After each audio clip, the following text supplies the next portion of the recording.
I've always been afraid of my little sister. I know that makes me sound like she's a demon or something. But Jackie is 2 years younger. She's always been an introvert. But she sees things. Even now at 17, she is still tied to my mom's apron strings. She never leaves the house and still sees things. Everyone thinks she's special. She's always told crazy stories, and when we were younger, she sometimes got me in trouble by telling our parents the most bizarre things about what she saw. She lied a lot. I was always innocent, and she had to try and drag me into it. Dad told me one day that she told him about an evil spirit in her room. Jackie would come down for breakfast in the morning with scratches on her back and face, and she'd murmur to herself, and we could hear things like, "Nasty demon." Mom was upset and took her to the doctors, who said that she was doing it to herself and was showing signs of schizophrenia. One time, Dad found bird beaks that were still dripping blood, scattered and left in strange places around the house. They were stuffed under cushions, inside coffee cups, and poking out of the air vents. He followed the tiny trail of tiny feathers and drops of blood all the way back to Jackie's room. He went nuts that day. I remember hearing Mom and Dad fight over what to do about Jackie. They sat her down and asked her about the beaks. She shook her head violently, chirping like a bird and screeching until they got the medicine down her throat. We were all so terrified of her. I kept my door locked at all times. When I started having nightmares and passing out every time something happened, Jackie was always standing there staring at me with her pale green eyes. Her messy orange hair always creeped me out. But when she took the scissors to it and did a freaky hack job, I wondered if I would be next. Mom was worried that I was going insane too. But when I turned 18, I decided to move out with my boyfriend. And I'll never forget the last day when I was packing my bags and boxes. Jackie came up to me and handed me an envelope. She giggled and backed away as I opened it up. I froze. There were pictures. Pictures of me she'd drawn, scratching my face and torturing animals. I looked up in confusion and saw her pointing at me with an evil grin. "You're the one, Denise. You're the demon. You come to me at night, in your sleep." I didn't want to believe it, even though I did have problems with sleepwalking when I was little. She whispered in my ear as I fought back the tears in disgust.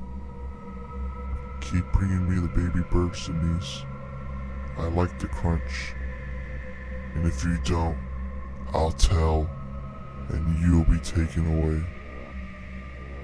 I try to keep her happy, but now my boyfriend wakes up with scratches all over him.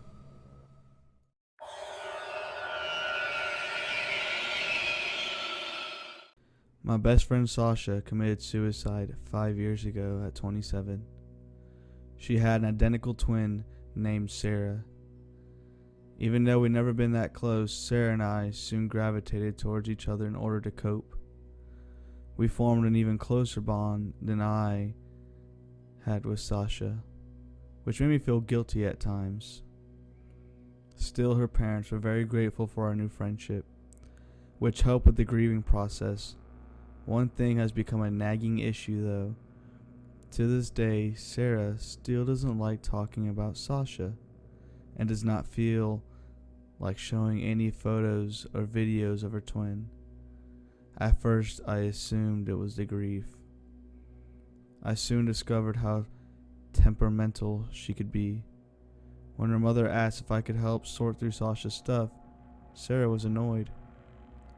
It went on for over 4 weekends, Each week was harder and harder and harder. Not only did I have to deal with the resurgence of grief, I had Sarah in my face.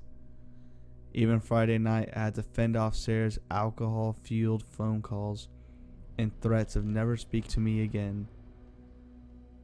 It wasn't until the fourth weekend when I discovered why she was so hostile. It was while I sorted through a final box. Inside was a large bag filled with bundles of letters. Sarah's mom left the room, so I took the opportunity to check them out. They were all addressed to Sarah from Sasha. My blood ran cold. When I opened one of them up, the writing was scrawled and erratic. It was a threat, telling Sarah that it was time to go. Puzzled, I began checking the letters. They were all the same, threatening Sarah to end it all as there was only room in their family for one daughter. Becoming ill, I was then distracted by a photo. I screamed when I saw Sasha's lifeless body hanging in the family shed. I knew that Sasha had killed herself in that way, in that location. The problem was, Sarah was in the photo, standing next to her sister and smiling triumphantly. Millions of thoughts flooded my mind. If Sarah was being threatened, why was she the one still living?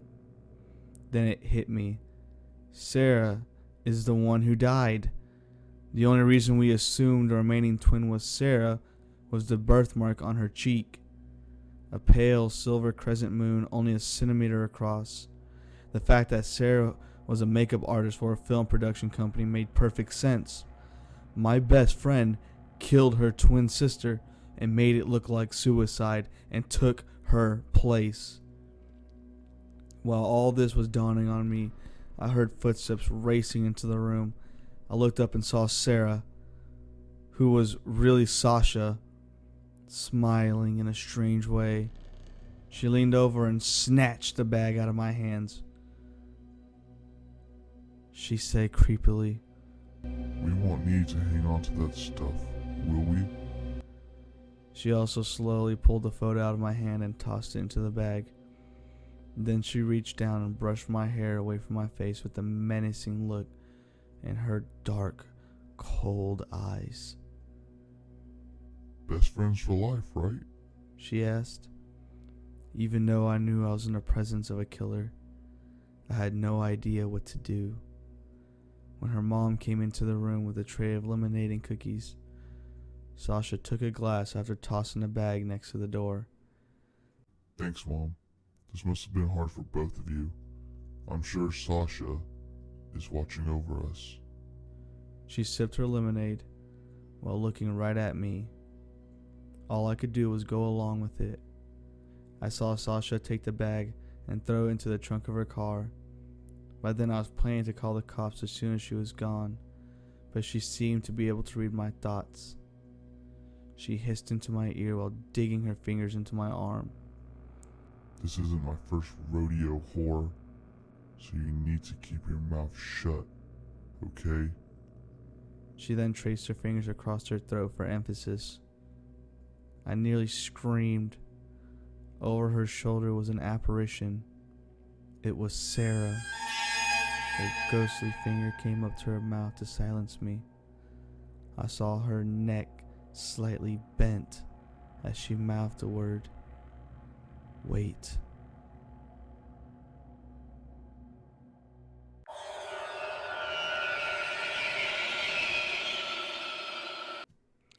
For many years, my husband Alan, his brother Sean, and I have enjoyed getting into the great outdoors, which includes a lot of hiking and fishing, especially for my brother-in-law, who considers himself a kind of expert in fly fishing. When we camped by a beautiful secluded river last spring, Sean was ecstatic. Alan and I woke up early one morning and decided to go for a hike and do some wild strawberry picking. Naturally, Sean declined as he wanted to try his luck again with fly fishing the pristine river. The day turned out to be glorious, so we decided to keep hiking and picking while Sean continued fishing. It was almost twilight when we returned to camp, and as soon as we arrived, I had a feeling that something wasn't right. Our tents, undisturbed, and nothing seemed out of place, apart from the fact that Sean was still missing. Alan found his line and gear on the banks of the river, and slowly the panic started creeping in. We searched high and low well into the night using our flashlights. Just as we were about to give up and call the authorities, we heard yelling coming from the river. We scrambled down the mountain and past the tents, then skidded to a stop when we saw something emerging from the water. At first, it looked like some type of beast staggering out from the water and then falling to its knees. When Sean's voice groaned loudly, we knew that it was him. Alan yelled to me about getting a blanket while we ran over to his brother. On my way over with the blanket, I saw that Sean was completely naked. He was covered in mud, but when Alan told him to go with him to the river to wash it off, he screamed, "No!" Alan and I looked at each other, not knowing what had happened, as Sean wouldn't speak after that. We wrapped him in the blanket and sat him in front of the fire. It took a while before he told us what happened. We had left to go hiking, and Sean had started setting up to fish when he heard something in the middle of the river, like a gurgling sound. Thinking that it was either a drowning animal or a freak whirlpool, he put on his waders and made his way into the water. He said that the last thing he remembered was being dragged under. While we listened to his story, he began to shudder and shake his head like he was trying to shake off a terrible memory. When we pressed him to go on, he finally blurted that he had been attacked by some beast. Alan and I looked at each other, obviously thinking the same thing, that Sean was hallucinating. We gave him a warm cup of cocoa and soon got him off to sleep. The next morning, Alan was able to take him to the edge of the river to wash the mud off. My blood froze. Alan yelled for me to come over. I couldn't believe the horrible scratches, gouges, and bite marks on Sean's flesh. He looked like he was covered in bizarre markings. There were strange circular rashes on his torso, which Sean explained while sobbing that they were marks left by the beast and his tentacles. There were strange scratches up and down his leg like he'd been whipped. The freakiest wounds were the bite marks, which looked more like he'd been bitten by a large bird. As we cleaned him up and administered first aid, we heard a strange, gurgling, bubbling sound coming from the river.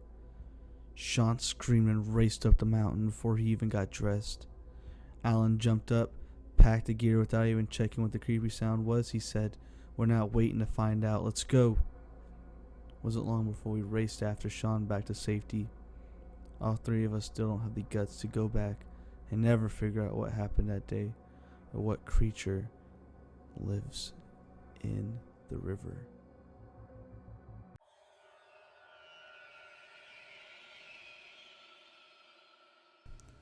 Hey guys, if you enjoyed the video, please leave a like and subscribe for more content. As always, stay spooky.